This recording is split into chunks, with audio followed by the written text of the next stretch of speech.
تو اللہ کے لیے یہ مثال ہے. پردھانی اپنی جگہ جو بھی ہو اختلاف ہو جاتا ہے لیکن تب بھی بعد میں بھائی بھائی بن جائے اور یہ تمام چیزوں کو دلوں سے نکالیں. اس لیے خود سکون سے رہیں اور آپ کی محبت دوسروں کے بھی دلوں میں ہو جائے. تو یہ بھائیو چوتھا اصل اور اساس ہے. وہ کیا ہے کہ دل کی صفائی اور ستھرائی. اس طرح یہ 4 اصل ہیں اور اساس ہے ادب اور اخلاق کے. وہ کیا ہے بھائیو؟ نمبر ایک کون سا اصل ہے؟ زبان کی حفاظت، زبان کا کنٹرول کرنا. اور نمبر 2 اتنے جلدی بھول گئے، صبح تک کیا حال ہوگا. ہاں نمبر 1 دل کی حفاظت، اور نمبر 2 فضول چیزوں کو ترک کر دینا، اور نمبر 3 نفس کو ضبط میں رکھنا، اور نمبر 4 دل کو صحیح اور سلامت رکھنا، اس میں بغض اور نفرت نہیں رکھنا. تو 1 زبان، پھر نمبر 2 فضول ترک کرنا، نمبر 3 نفس کو ضبط میں رکھنا، کنٹرول میں رکھنا، غصہ نہیں کرنا، اور نمبر 4 دل کو سلامت رکھنا. ایسے ہی چوتھے قسم کی جو نصیحت ہماری ہے یا موضوع ہے وہ نوجوانوں کے لیے ہے، اور اپنی بات اب میں ختم کرنے والا ہوں.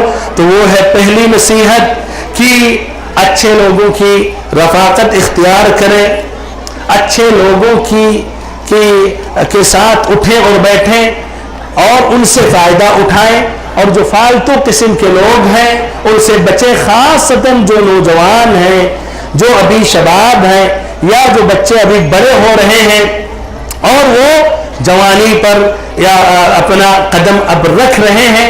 یہ مرحلہ خطرناک ہوتا ہے، دوستوں کو بہت ہی بڑا اثر ہوتا ہے، گھر والوں سے زیادہ، استاد سے زیادہ، اسکول سے زیادہ، بلکہ وہ جو درس گاہیں کتابیں پڑھتے ہیں اس سے بھی زیادہ وہ دوستوں کا ہوتا ہے.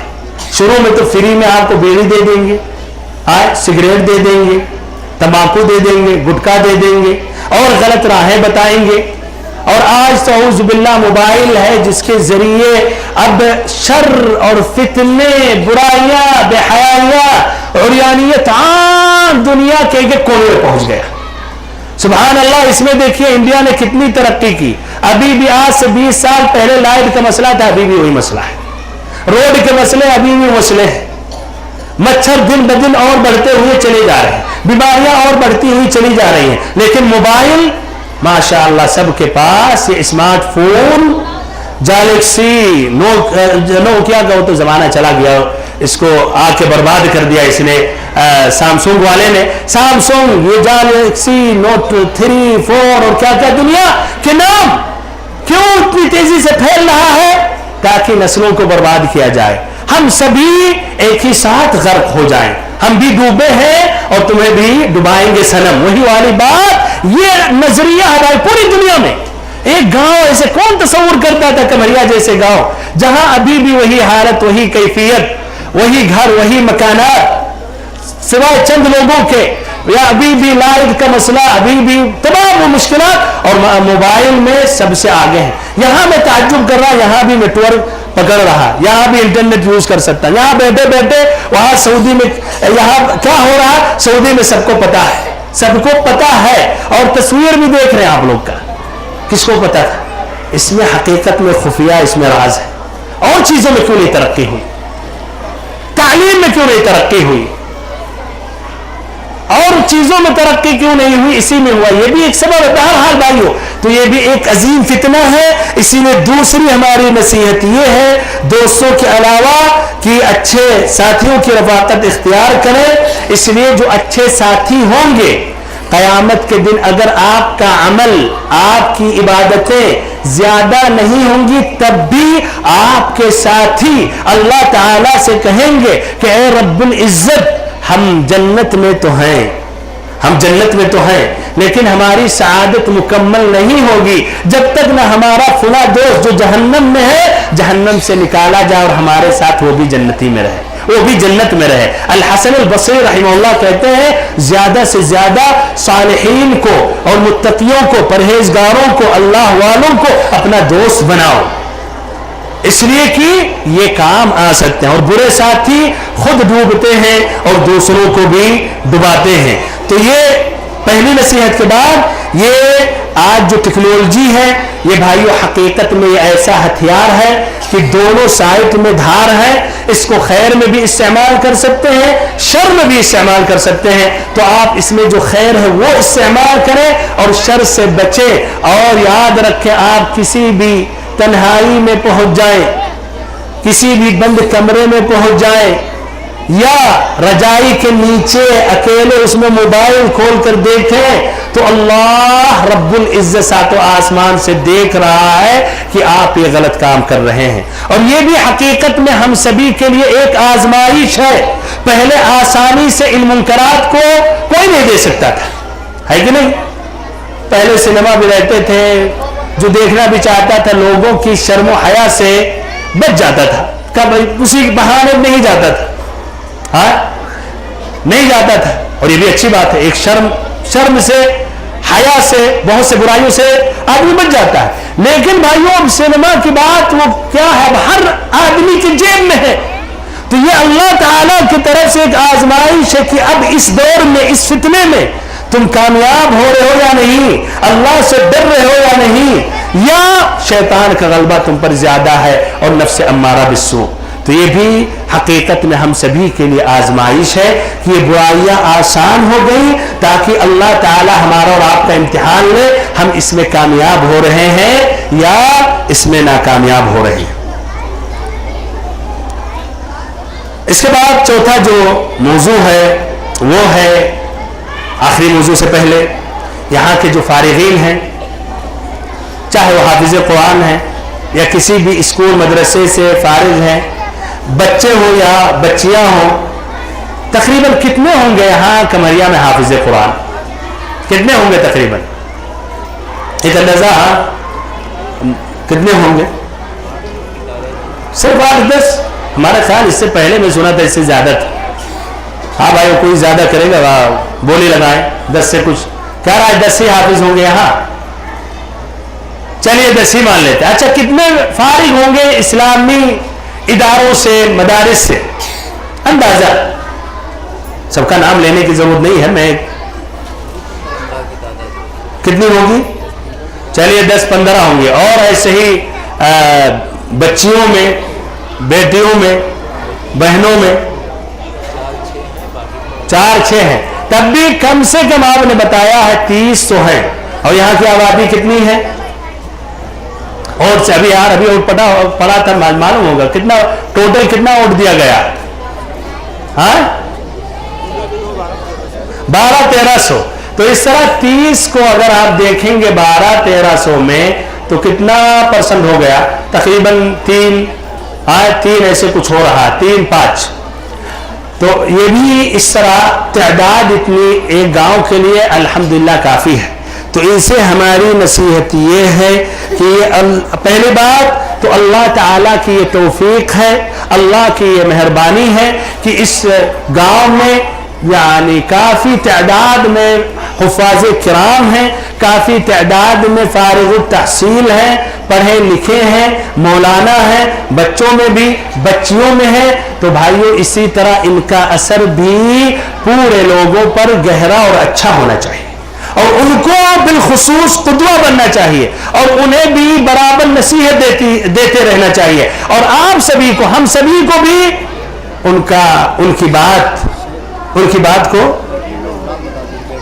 چلیے ختم کرنے والا ہوں۔ چلیے جزاک اللہ خیر، بیٹری بھی ختم ہو رہی ہے۔ دوسری نصیحت ان تمام بھائیوں کے لیے، بہنوں کے لیے کہ عمل، یہ جو کچھ سیکھے ہیں عمل کریں، اور پھر ایسے ہی دوسروں کو بھی دعوت تبلیغ کریں۔ آخری جو 5واں نقطہ ہے کہ یہاں کے عقل مندوں کے لیے تو یہ ہے ہماری ایک نصیحت کی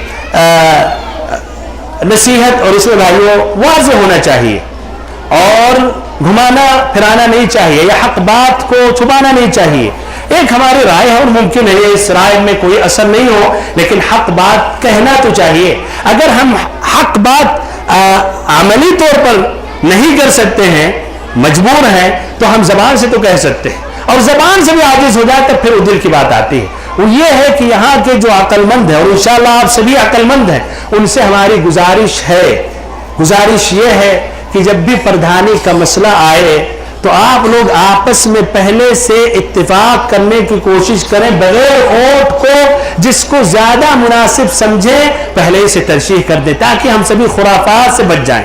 واللہ یہ بات یہ جب آتی ہے سعودی تک، وہاں تک پہنچی رہتی ہے، اور کہ آپس میں کیا چل رہا کیا نہیں چل رہا، صرف اس گاؤں کی بات نہیں ہے، اور گاؤں کی وہ بات ہے، لڑائیاں جھگڑے اختلاف فتنے، بلکہ خود میں نے ایک مرتبہ آج سے 5-10 سال پہلے یہی پپری میں، یا پپری نہیں کیا یہاں چائے پینے کے لیے کہا جاتا ہے، سمیری جا رہے تھے، واللہ آپس میں ایک بھائی نے ہمیں چائے کے لیے بلایا، ایک اور دو کو بلا، پھر ہم نے کہا یہ بھی ان کو بلا، کہا نہیں ہمارے گروپ سے نہیں ہے، استغفر اللہ۔ تو میں ہماری ایک گزارش ہے کہ آپ میں سے جو متحرک قسم کے ہیں، اللہ کی خاطر ان تمام خرافات سے بچنے کے لیے سب سے پہلے آپ لوگ اپنے آپ کو باہر کر لیں، اور اس میں جو بڑے ہیں، عمر رسیدہ ہیں اور عمر دراز ہیں، ان کے ساتھ بھی بیٹھیں اور ایسے شخص کو بنائیں جو کہہ رہے ہیں کہ یہ دور ہو رہا اور بچنا چاہ رہا۔ بہرحال ایک یہ بات تھی اور بہت پہلے سے کھٹک رہی تھی، میں نے کہہ دیا، ہو سکتا ہے کہ اس کی آواز یا یہ بات آپ کے کانوں کو لگ جائے، لگ گئی تو الحمدللہ، نہیں بھی لگی تو ہم نے حق بات کہی، وما علینا الا البلاغ وجزاکم اللہ خیرا۔ اللہ تعالیٰ آپ سبھی کو دنیا اور آخرت دونوں میں برکتیں عطا کرے، اللہ تعالیٰ آپ سبھی کو حلال اور وسیع روزی عطا کرے، اللہ رب العزت آپ میں سے کوئی بھی اگر بیمار ہے تو اللہ تعالیٰ صحت و تندرستی عطا کرے، کوئی بھی پریشان ہے، کسی بھی پریشانی میں یا مصیبت میں مبتلا ہے تو اللہ تعالیٰ پریشانی کو دور کرے، کوئی بھی قرضے سے ہے تو اللہ تعالیٰ اس کا قرضہ ادا کرے، اور ایسے ہی اللہ تعالیٰ آپ کے اہل و عیال کو صالح نیک متقی پرہیزگار بنائے، دنیا میں توفیق دے، آخرت میں آخرت میں بھی کامیاب کرے۔ ربنا آتنا فی الدنیا حسنہ وفی الآخرۃ حسنہ وقنا عذاب النار، وصلی اللہ وسلم وبارک ونعم علی عبدک ورسولک محمد۔